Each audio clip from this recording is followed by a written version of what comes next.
Bonjour à tous et bienvenue sur la chaîne YouTube de la région Hauts-de-France. Aujourd'hui, on se retrouve pour le salon Proche Orientation et nous allons découvrir ensemble le métier qui vous ressemble. Ce salon vous est proposé en partenariat avec les autorités académiques, la région académique, la DRAF et les partenaires professionnels. Aujourd'hui, j'ai le plaisir de recevoir un ambassadeur des métiers qui me tient beaucoup à cœur, une profession dont on parle beaucoup depuis quelques mois. Vous l'aurez compris, il est infirmier. Ça va Pierre-Antoine? Ça va, très bien, merci. Bon, t'es détendu? Ça va. Ouais, pas trop, je sais. Mais t'inquiète pas, avec moi, tu vas vite oublier cette ambiance de studio, de télévision. Et on va parler surtout à vous, derrière l'écran. Donc dès à présent, vous pouvez envoyer des petites questions via le chat. Et surtout, on est en duplex avec un lycée ou un collège. Attends, je vais te dire ça tout de suite. On est à la maison familiale rurale à Beauquesne. Salut tout le monde! Ah, on les voit. Salut, salut! Super! Ah, ils sont beaux, tous nos jeunes.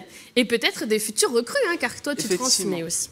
Bon, avant de vous retrouver en duplex, que ce soit via le chat pour répondre aux questions, et au lycée, eh bien, nous, on va te présenter brièvement.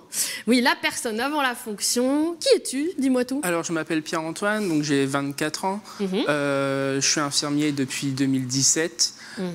Durant mes études d'infirmier, j'ai travaillé en tant qu'aide-soignant. Ce qui me semblait pour moi quand même essentiel d'avoir une base solide avant de me lancer dans mon métier. Ouais. Et j'ai parcouru mes 3 années d'école et ensuite je postulais dans une clinique sur l'homme et j'ai pu un peu faire différents services pour un peu voir ce qui se passait là-bas. Je travaillais un petit peu en gériatrie, en addictologie. Ensuite, je suis passé en orthopédie, en rééducation orthopédique, et j'ai basculé vers le travail de nuit pendant 3 ans. Ça, tu m'en as parlé. C'est ça. Ouais, ouais. Et là, ça fait 1 mois et demi, 2 mois où je suis repassé de jour. Chose qui me tenait à cœur. Ça, on en parlera des horaires, des contraintes, des Noëls, des Nouvel An. Toi, tu le dis. Hein. Ce métier est une vocation. Exactement. Et moi, comme je vous dis, je vais toujours voir l'homme avant la fonction. Mais c'est très important parce que toi, ça a été un déclic chez toi. On va parler d'un petit chemin de vie. Ton grand-père était malade et toi, tu étais jeune encore. Hein. Oui. Et c'était une maladie neurologique hyper rare. Oui. Et tu t'occupais de lui à la maison. C'est ça, en fait, pendant mes vacances ou les week-ends où j'allais chez mes grands-parents, je m'occupais de mon grand-père, je l'aidais à faire les actes de la vie quotidienne qu'il n'arrivait plus à réaliser, dû à sa pathologie. Et puis tout ça dans l'humour, dans la rigolade, parce que voilà, le soin, c'est quelque chose de triste quand même, néanmoins. Oui. Quand il y a de la maladie, on n'a jamais les personnes au grand top de leur forme, comme on pourrait avoir dans les relations avec des métiers différents. Mais je pense qu'il faut toujours ajouter un petit peu d'humour, un petit peu de sourire. Enfin, c'est ce qui permet justement d'aller vers la guérison ou bien même d'entretenir un climat de vie et pas prendre la personne comme malade, mais comme une personne comme une autre. Exactement. Jusqu'à leur dernier souffle parfois, c'est ce qui t'arrive aussi. Hein. Tu étais en 6e. Oui, et toi, ça a été un élément déclencheur.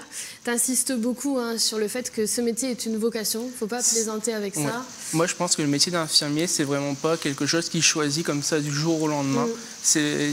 Dans beaucoup de situations, le métier d'infirmier a été choisi dans une histoire de vie. Pour moi, on ne peut pas choisir ce métier comme ça. L'infirmier agit par rapport aux prescriptions médicales. Hein. Exactement. C'est un métier à différencier du métier d'aide-soignant. Toi, tu valorises aussi ce métier d'aide-soignant parce que tu dis des fois, ils sont plus appréciés des patients parce que c'est plus du confort. Et vous arrivez avec votre artillerie lourde, vos petites piqûres et tout, et vous avez moins de temps à leur consacrer. C'est ça.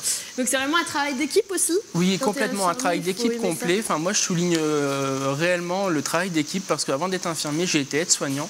Et moi, je ne dénigre pas du tout le métier d'aide-soignant parce qu'il est essentiel pour nous faire correctement notre métier. Prenons l'exemple, pour refaire un pansement, si la personne n'est pas à laver, on ne peut pas faire un pansement propre sur une personne non lavée. Complètement. Donc voilà, l'aide-soignant, on est complètement dépendant de l'aide-soignant et ça fait partie du maillon du soin. Oui. C'est vraiment un travail d'équipe. On s'en réfère au médecin. C'est ça. Surtout si toute l'équipe n'est pas derrière aux petits soins, on va dire. Mais c'est ça, c'est vraiment une prise en charge pluridisciplinaire où on travaille avec les ergothérapeutes, les kinés, les auxiliaires de vie à domicile par exemple. On travaille avec les kinés. C'est vraiment une équipe pour vraiment pousser le patient à la guérison ou aller vers un sentiment de bien-être. Oui. Après, quand on devient infirmier, bien sûr, comme tu dis, à un moment, on est lancé dans le grand bain, mais surtout ces 3 ans d'études, il y a une responsabilité, bien sûr. Et puis surtout, ça impacte sur notre santé mentale et physique. Faut être prêt. Vous êtes accompagné. Et puis surtout, quand vous faites vos stages, tu m'as dit, tu fais des dossiers types. Tu prends le dossier d'un patient, tu expliques l'histoire de la maladie et tu justifies tout. Donc, tu es vraiment dans la compréhension. Tu n'es pas juste un exécutant, quoi. Non, voilà, le métier d'infirmier, c'est vraiment prendre en soin, parce que j'aime pas dire en charge, parce que le patient, c'est pas une charge pour nous. Ouais, c'est vraiment prendre dans la globalité. Et en fait, on étudie vraiment l'aspect total.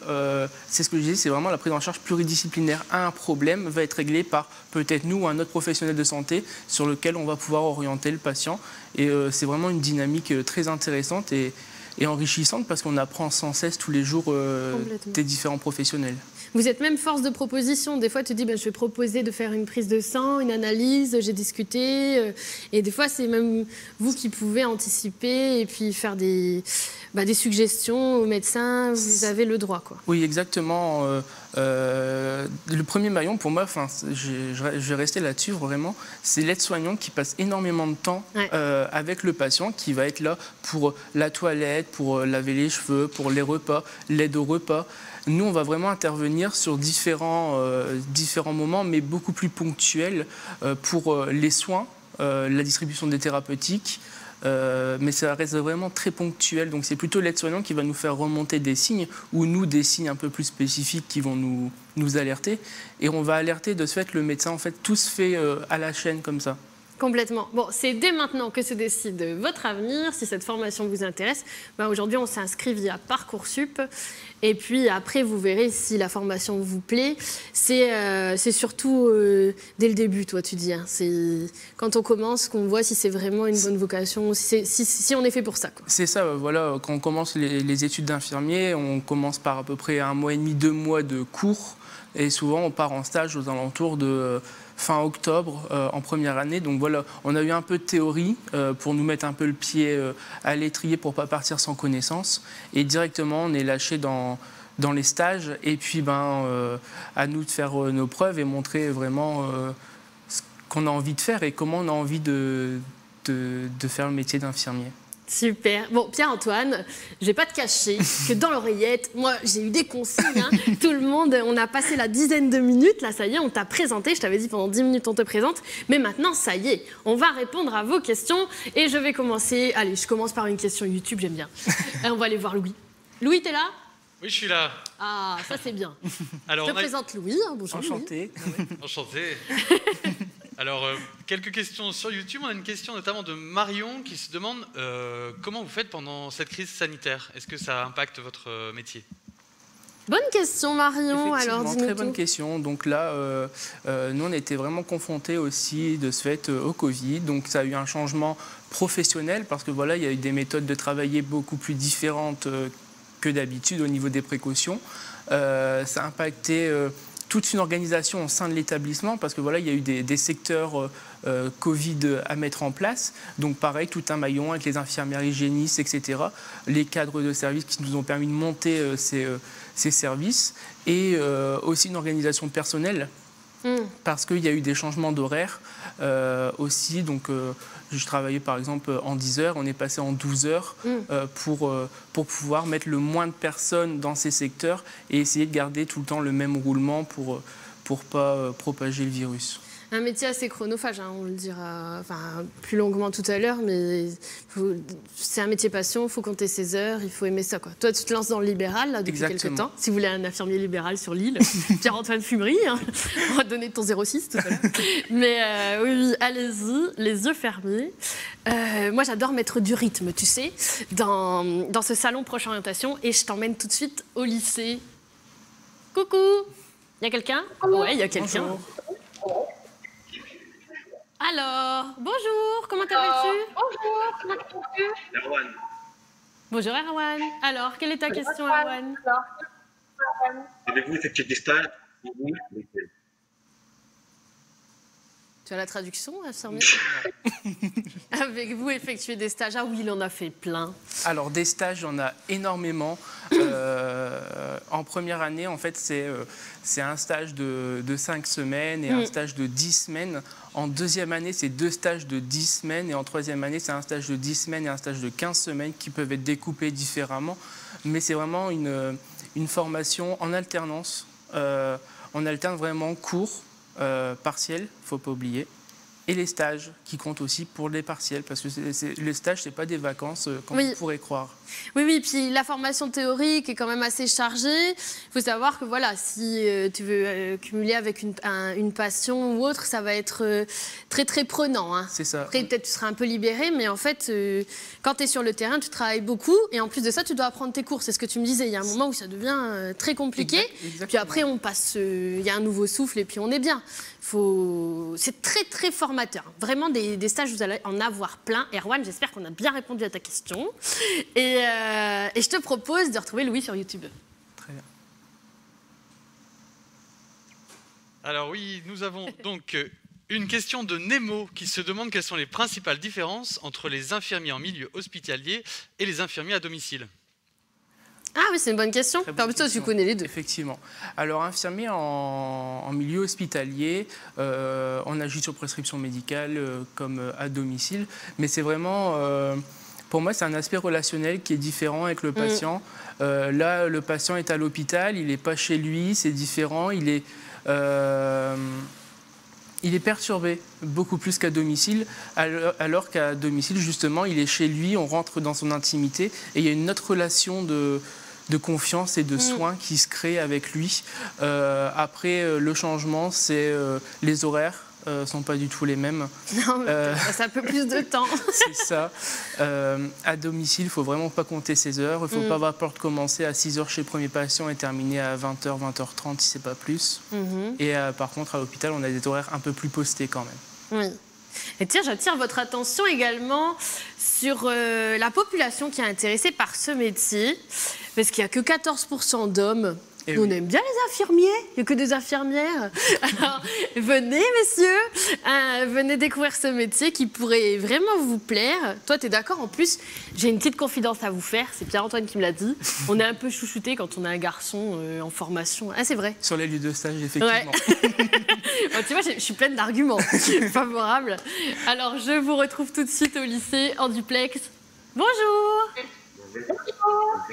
Bonjour, comment t'appelles-tu? Ah, c'est parce qu'il y a un petit vaisseau sur son pull, tu sais, du coup, il parle un peu comme un cyborg. Alors... Bonjour, dis-nous tout.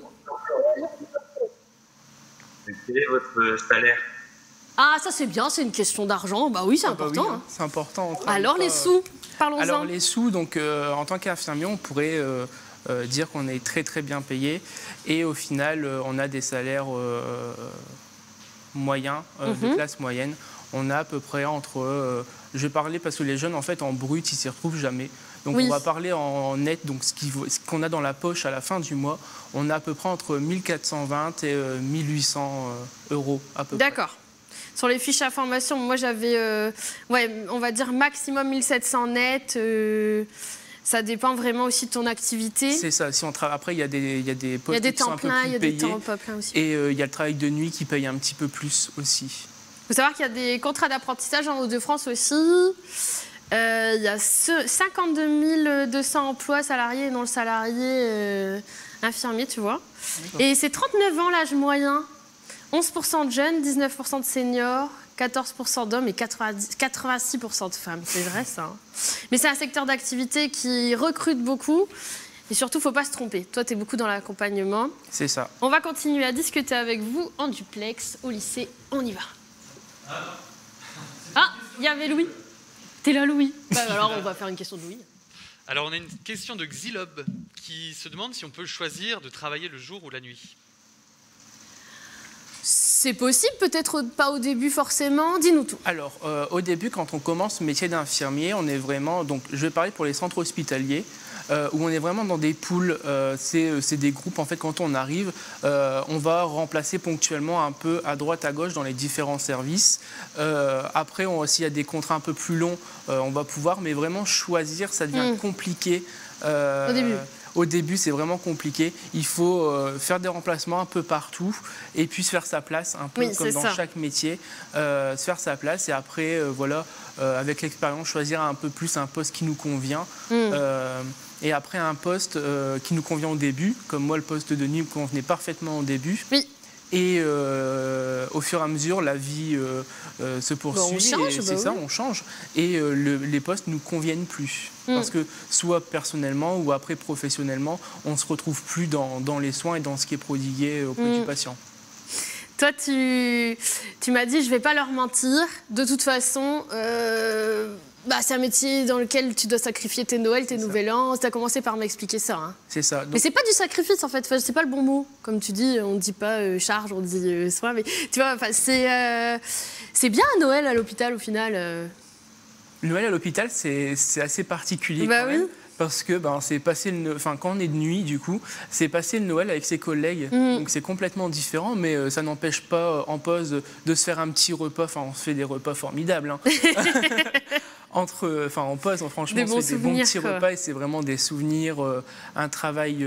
C'est vraiment une ambiance, une équipe.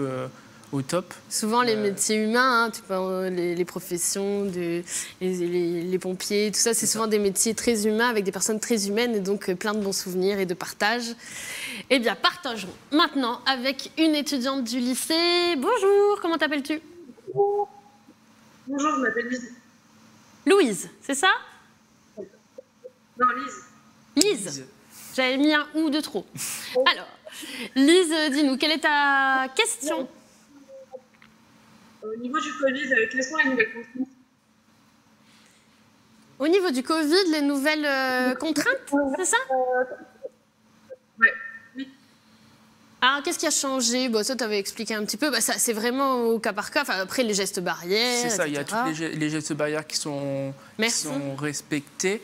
Moi, je travaille dans un centre de rééducation. Donc là, il y a eu un gros changement d'organisation pour les patients, pour les activités des patients.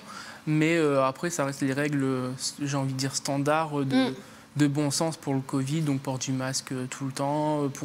Après, il y a des soins qui sont un peu plus spécifiques. Donc là, on est obligé de s'équiper un peu plus.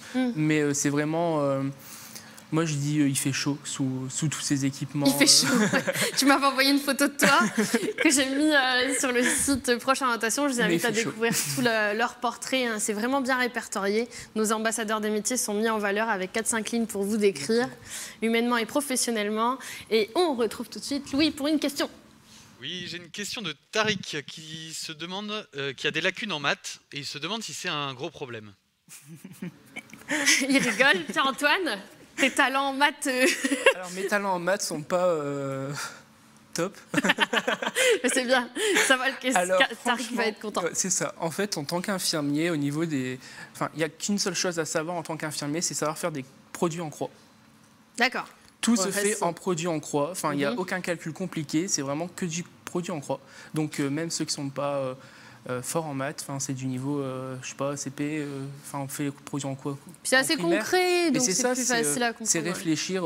Après, voilà, on a un patient et c'est du bon sens. Il y a des choses qui doivent nous... Il y a des cours. On apprend des médicaments et après, c'est du bon sens. Si, je sais pas, on fait un calcul, on arrive à 9 grammes de paracétamol, de dafalgan, on dit, même dans la vie de tous les jours, tout le monde sait, il ne faut pas prendre 9 grammes. Donc, il y a un bon sens à avoir. C'est ça, ce que je dis, c'est on n'est pas des machines. Oui. On est vraiment... l'erreur est humaine. Ça, bien sûr. Ça, on peut se tromper. Mais voilà, c'est vraiment toujours réfléchir. Ça va forcément t'interpeller, tu ne feras pas de grossière erreur. C'est ça. Super. Merci pour cette réponse. Et puis Tariq, t'inquiète pas, si les maths, c'est pas ton truc, là, ça reste des connaissances concrètes et basiques. Concrètes, c'est ça. Voilà. Il n'y a même pas de cours de maths dans la formation, c'est vraiment... Et on te voit à l'écran, au travail. Et on retrouve tout de suite un élève en duplex. C'est Erwan. Ça va, Erwan? T'as une question? Oui. Quel est votre parcours professionnel? Ah bah il est jeune, hein. Toi t'as fait ça tout de suite. Hein. C'est ça. Hein. Ouais. En fait, je suis sorti de... J'ai fait un bac STL, biotechnologie. Et ensuite, parce que moi, il y avait un concours, chose qu'il n'y a plus maintenant. On ne parlera pas de ton affection pour Exactement. Le nouveau dispositif. Mais du coup, dès la sortie de mon bac, j'ai commencé les études et sorti d'études directement dans la clinique où j'exerce actuellement. Et il y a 2 ans, j'ai commencé un diplôme universitaire en soins palliatifs. Donc c'est vraiment l'étude, c'est l'étude de la prise en charge de la fin de vie. Donc c'est un diplôme qui se passe sur 1 an que j'ai eu et ça permet d'avoir des connaissances un peu plus solides. Ça, c'est pas anodin, hein, ce que tu as vécu avec papy. Ça t'a forcément emmené sur ce parcours. On en parlera de ton parcours en soins palliatifs. Mais on va retrouver tout de suite le duplex qui est juste ici. Bonjour. Bonjour, mademoiselle. Bonjour. Bonjour. C'est quoi ton prénom? Lucie. Lucie. Dis-nous tout, Lucie. Tu as une question pour Pierre-Antoine? Pourquoi voulez-vous être libéral? Tu peux répéter? Pourquoi voulez-vous être libéral? Ah, ça c'est une bonne question. C'est ton côté humain, dis-nous tout. C'est ça. En fait, le côté libéral, il peut être vu de différentes manières. Après, tout dépend de l'infirmier. Mais moi, en ce qui me concerne, c'est pas faire du soin pour faire du soin. Ouais. C'est vraiment avoir une relation différente avec le patient. Et après, voilà, c'est aussi un objectif personnel, hein, parce que c'est créer son entreprise, c'est vraiment enrichissant. Enfin, c'est une autre face du métier d'infirmier. Moi, je suis toujours à chercher le petit défi. Faut pas rester sur. C'est ça, faut jamais rester sur ce qu'on connaît. Le métier d'infirmier, voilà, il y a une formation, mais la formation, pour moi, c'est les bases. Et après, il y a tous les à côté. C'est une formation. Il y a des formations tous les jours. Il faut vraiment pas hésiter à s'enrichir. Ah mais ça, je le disais tout à l'heure, on commence à vieillir quand on a fini d'apprendre, mais ça c'est vrai. Hein. On n'arrête pas. Après, je pense que c'est la proximité aussi. Et d'ailleurs, si ça vous intéresse, hein, peut-être dans 3 ans, tu vois, il y a peut-être ton futur collaborateur, parce qu'il recherche un binôme. C'est vrai, quand on s'installe sur un territoire, c'est bien d'être 2. Et donc, si sa personnalité vous plaît, c'est peut-être votre prochain collaborateur infirmier, Pierre-Antoine. Est-ce qu'on a une question, Louis? Il me semblait que tu en avais encore une, où je deviens chèvre. Et oui, tout à fait. On a quelques questions. On a un message d'Alex. A priori, c'est un message de Coralie qui demande si on peut lier vie de couple et vie professionnelle. Ouh là là. Ah bah, tu sais, dans tous les métiers, c'est compliqué. Tu sais, moi, pauvre chérie. Mais bon, j'aime bien cette question. Bon courage, Pierre-Antoine. C'est ça. Donc là, il va falloir aller ramer un petit peu. Allez, vas-y. Non. Bah, après, moi, j'ai l'avantage d'être en couple avec une infirmière. Donc, on peut se comprendre sur les horaires. Bien. Donc, on peut comprendre les horaires de chacun, la fatigue de chacun. Parce que, après une journée de travail, on est vraiment fatigué. Fatigué du travail, fatigué les patients quand même nous fatiguent énormément parce qu'ils sont toujours dans la demande, dans le questionnement, chose qui est normale. On réfléchit toute la journée. Et c'est ça, on réfléchit, on est toujours en train d'essayer de bien faire les choses. Donc c'est vraiment un métier fatigant, mais on arrive à se coordonner. Les week-ends, on a quand même des week-ends de repos. En semaine, on a des week-ends, on a des jours de repos aussi en semaine. C'est vraiment une organisation à voir, mais c'est possible largement. C'est possible. Hein. Faut surtout trouver un partenaire de vie qui accepte ton métier. Et... Ouais, c'est vrai, hein, qui comprend les particularités de ton métier. Après, c'est vrai que c'est souvent des métiers où les gens sont tous les 2 professionnels de santé, par exemple. Il y a énormément... Et puis, ça parle boulot, forcément, à la maison. Il faut savoir mettre les stops. Ça va mettre les stops. Ouais, je me doute, hein, je me doute bien. Dis, j'aimerais qu'on parle des soins palliatifs, parce qu'on parle beaucoup de fin de vie, c'est vrai, en ce moment, surtout. Mais ça, c'est le quotidien, hein, depuis... On va tous au même endroit. Mais toi, tu dis les soins palliatifs, tu avais un super bon souvenir d'une équipe formidable. Oui. je suis allé en stage dans une équipe de soins palliatifs. On allait voir les patients. Et en fait, c'est ça que j'aime dans mon métier, c'est vraiment cette prise en charge pluridisciplinaire où tous les corps de métier peuvent intervenir pour vraiment prendre en soin le patient et lui donner des bons souvenirs jusqu'au bout. Je prends toujours cet exemple-là, une personne âgée qui était dans son lit et on essaye de savoir ce qu'il a encore envie de faire parce que c'est pas parce qu'ils sont en fin de vie qu'ils n'ont plus envie de faire les choses. Et manger une frite, ça pourrait paraître anodin pour nous, mais pour un patient en fin de vie, c'est énorme. Et rien que casser un petit morceau de frite et lui mettre sur le bord de la langue, voilà, on lui a refait sa journée au patient. Il faut vraiment être dans l'écoute. Et métier d'infirmier, c'est un métier de soins, mais beaucoup de relationnel aussi. Les plaisirs simples. Après, on relativise beaucoup plus. Hein. Mais on voit dans tes yeux que c'est une vocation. Allez, on part en duplex au lycée parce qu'on a encore une question. Et ça, j'adore. Des questions, des questions. Ah bah non, c'est Louis. Sur YouTube. Mais Louis, t'es en 3e encore. Oui. Alors, on a une question de Clémence qui se demande quelles sont les qualités requises pour être un bon infirmier. Ah. Effectivement, c'est important. Ouais. Bah, je te laisse répondre. Il n'y a pas mieux que toi, notre ambassadeur des métiers, pour répondre à ça. Alors, en qualité, en tant qu'infirmier, déjà, il faut être ponctuel. C'est primordial parce que si on commence notre poste à 6h30, si on n'est pas là à 6h30, ça met tout le monde un peu dans le pétrin et on prend du retard sur la journée. La ponctualité, l'écoute. Enfin, je dirais même l'écoute active. En fait, quand un patient nous dit quelque chose, il ne faut pas juste écouter et dire oui, mais rebondir à chaque fois sur ce qu'il dit, reformuler les choses pour qu'il entende aussi ce qu'il dit. Parce que des fois, il va nous dire des choses et au final, ce n'est pas du tout ce qu'il veut au fond. Oui. Donc, il faut toujours bien écouter le patient. Bien interpréter les propos, pas s'arrêter. Exactement. Voilà. Et après, de la sensibilité, il faut en avoir parce que le patient, il attend de ça aussi. Et après, je pense que on doit le sentir pour ce métier. Enfin, il n'y a pas de grille d'évaluation en disant voilà, faut être à l'écoute, faut être ponctuel. Il faut le sentir. Il faut le sentir, il faut être empathique, mais il faut aussi avoir voilà, une certaine protection. Comme tu dis, ça impacte beaucoup la santé mentale et physique. Et le mental, il ne faut pas le négliger.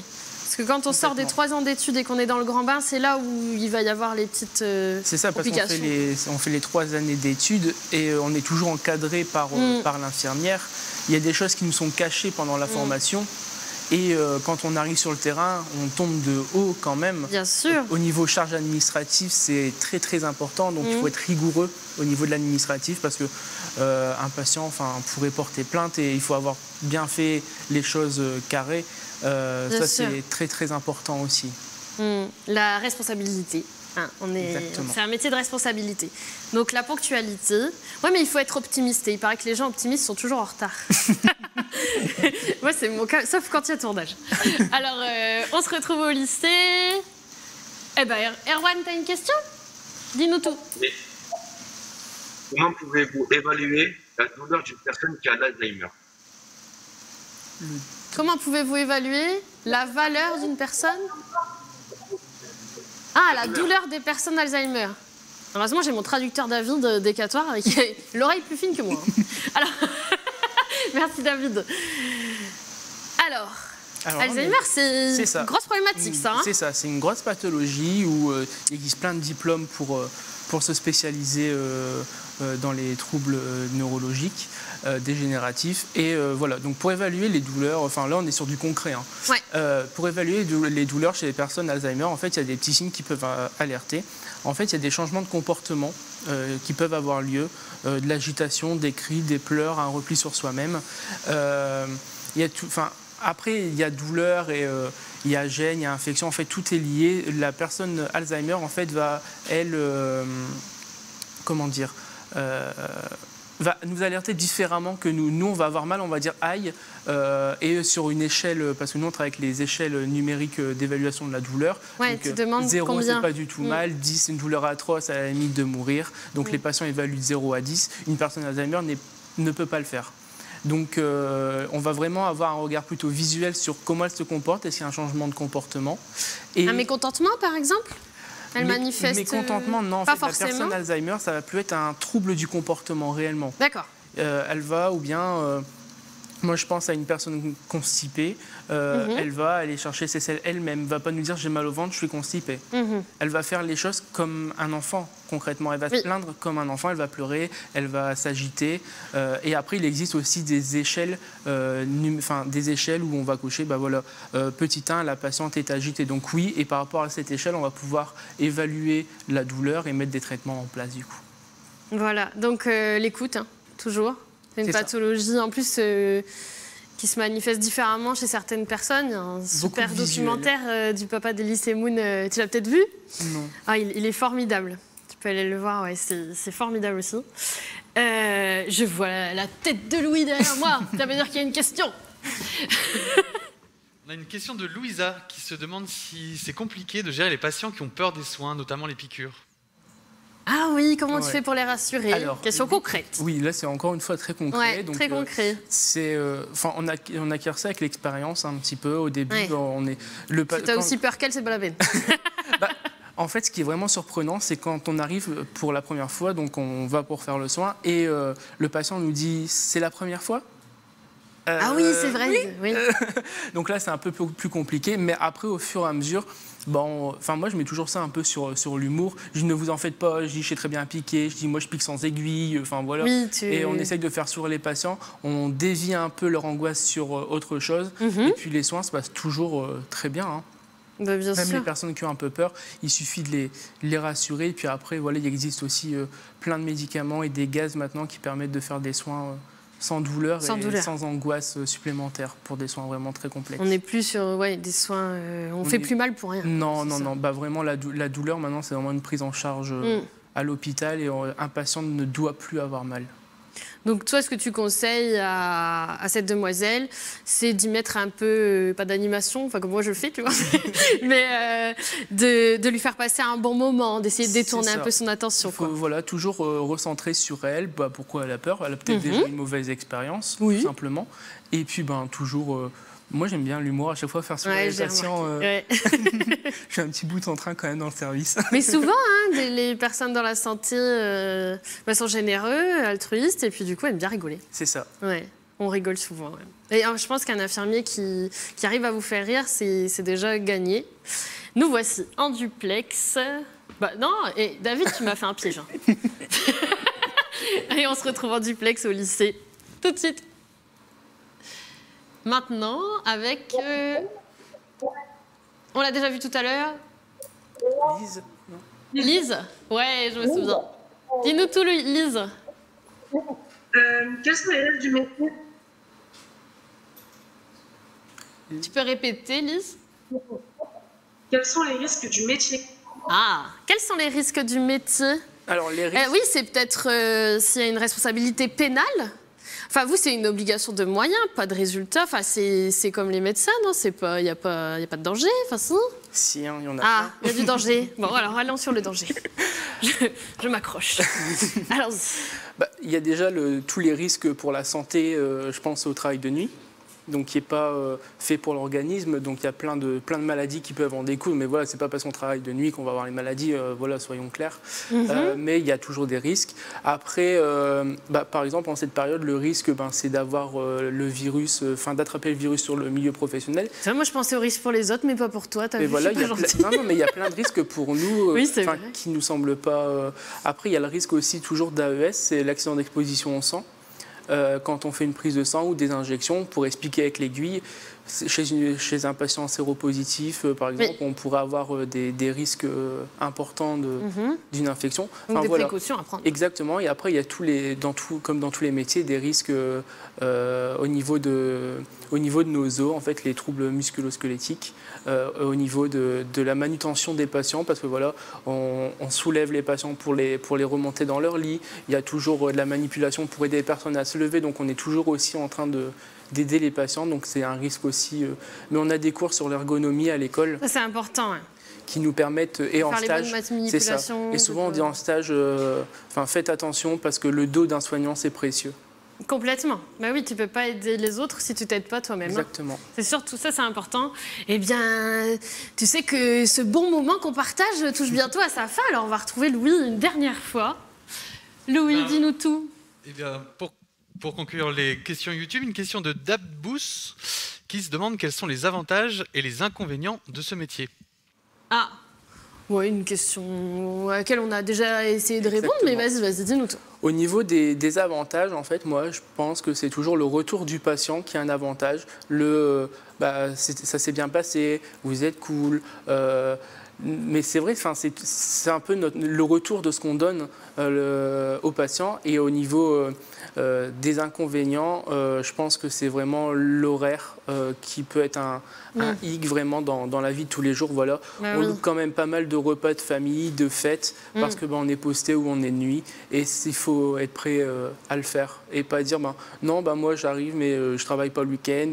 Ah non, 6 heures c'est trop tôt. Tout ça, moi je veux plus entendre dans les services des stagiaires. Ouais, toi tu le dis, les stagiaires, dès qu'ils commencent à me dire, non, le seul argument valable, c'est si tu as un examen le lendemain. Exactement. Pierre-Antoine, c'est le seul argument valable. Si c'est pour aller manger chez les beaux-parents, c'est foutu. Exactement. Déjà, en tant que stagiaire, il faut déjà s'habituer à la vie professionnelle future.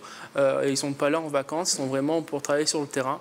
Donc, ils doivent se plier aussi aux règles du métier. Exactement. Moi, je te propose d'avoir une dernière question à la maison familiale rurale à Beaucaire et après de quitter cette classe super sympa. Vous nous ferez des grands coucous comme ça. Avec la dernière question de cette charmante demoiselle. Comment t'appelles-tu?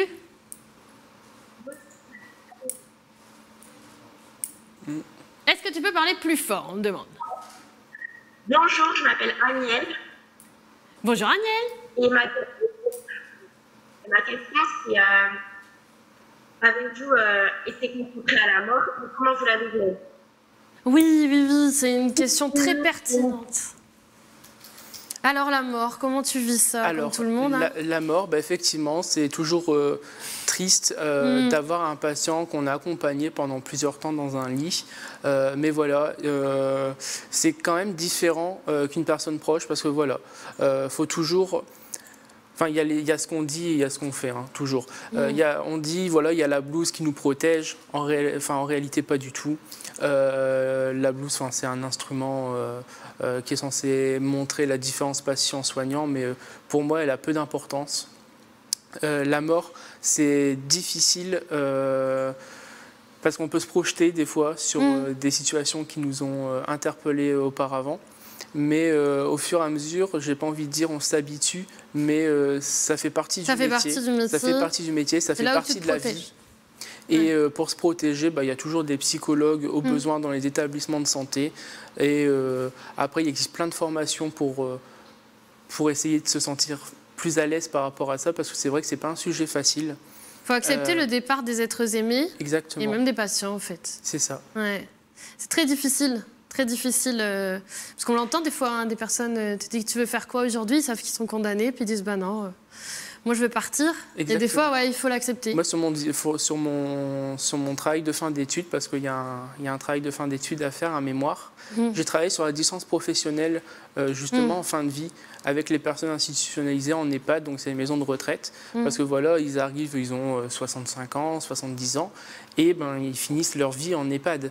Donc les soignants qui les ont eu pendant, donc ils sont 70, ils meurent à 90, ils ont été 20 ans avec eux. Mais oui. Donc il faut toujours essayer de garder cette distance qui n'est pas facile, mais pensez au bon on moment. Est professionnel, quand on est professionnel, on n'est pas un membre de la famille. Il ne faut jamais mélanger les deux. La distance. C'est ça. Ouais. Super, merci pour ce témoignage. De rien. Très puissant. Moi, j'ai adoré. Un moment de vie exceptionnel. J'espère que ça vous a passionné. C'est vraiment une très, très belle rencontre qu'on vient de faire. J'adore dire au revoir à nos lycéens. Montrez-moi vos bras. Au revoir. Salut tout le monde. Super. Merci à vous pour vos questions pertinentes, pleines d'humanité, parce qu'en fait, c'était beaucoup des questions concrètes. Exactement. Qui étaient révélatrices de leurs craintes aussi. J'espère que tu les as rassurés, mais je pense, avec ton humour, ta bonne humeur. Je vous rappelle que vous pouvez voir et revoir cette vidéo en replay sur la chaîne YouTube de la région Hauts-de-France, sur le site procheorientation.fr. Toutes les informations au sujet de la mission Proche Orientation sont sur le site procheorientation.fr. La répétition fixe la notion, donc je vais vous le répéter plusieurs fois. Et puis, je vais terminer ce beau portrait par une citation de Winston Churchill. Le succès s'obtient en traversant les échecs sans perdre son enthousiasme, parce que on en vit quelques-uns hein, quand on commence les études d'infirmier, mais ne perdez jamais votre enthousiasme, restez vous-même, et nous, on se retrouve très très vite pour découvrir de nouveaux métiers ensemble. Merci à toi. Merci beaucoup. Et à très bientôt. Au revoir.